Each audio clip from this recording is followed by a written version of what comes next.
investigative journalism, adventurous journalism, and journalism which narrates the success stories. So what we have found so far is that more failure stories are being projected. What about the success stories? Do we mean that there were no successes at all? There are quite a good number of successes in our society. So with no resources in hand, with not much experience of development, we still are doing many developments, not only with the governments, with the initiatives of the government. More development is occurring outside the government system. So they are moving faster. They have picked up some of the areas which probably, if government had picked up those areas, it could have taken decades. But the private sector or non-governmental sector could do much faster. So that is the history of the development in Nepal. So Dr. Manju Mishra is one of the wild dreamers. I also happen to be a wild dreamer, as a matter of fact. Starting university with not much commitment from the government, and committed for the courses which are more expensive type of courses like engineering or medical sciences or applied sciences, or even quite a good number of areas we started were new for the first time in the country. So many people used to say that, well, without any resources, without any much experience of your own, what are you talking about? So then I said that how long should we wait to start anything that we really have to start? So we were very much behind, even behind the neighboring countries in our region, in terms of infrastructure development or road development, in everything, in education, in health sector, in every area we are very much behind. Not long time ago, only about 4, 5, 6 decades ago. But now we are catching up with the neighboring countries now. Catching up in the sense that in education we are far behind, but we are not that behind now. We could catch up. In health sector also we could catch up. Even in the road communication, there was no road even to travel from the capital city to a district, if we talk about 4, 5 decades ago. So these things could happen, and infrastructure development, industrial development, or power sector development. And for all these developments, whenever our government requested the donor countries, newly arriving donor countries, they happened to take it very positively, and they contributed a lot.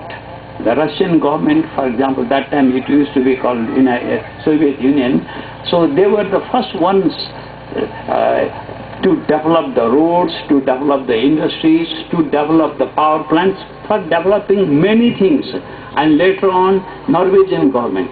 So you have entered into many vital areas for the development process in Nepal. So you have cooperated extremely well. So then we have to assume that if government is little slow, but our friends are there to help us to move faster actually. So, and we have been doing that in Nepal. So in this context actually, the journalism, the school of journalism, probably the fourth eye as it is said. So if you want to know the very authentic informations, so not only exciting informations but authentic informations. So who will give you the authentic informations? So journalism, well-trained journalists can only give the first-hand, very authentic information. So thus creating the sensation itself is not the religion, it's not the ethic of journalism. So that ethic has to be justified.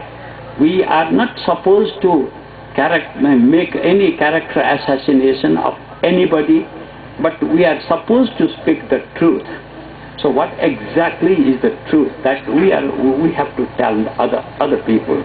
So clean heart, absolute commitment, and probably the quality respect for the quality. I think these are the things which will put us on the right track. And now, right at the moment, we are little lost, but that doesn't mean that we are completely lost.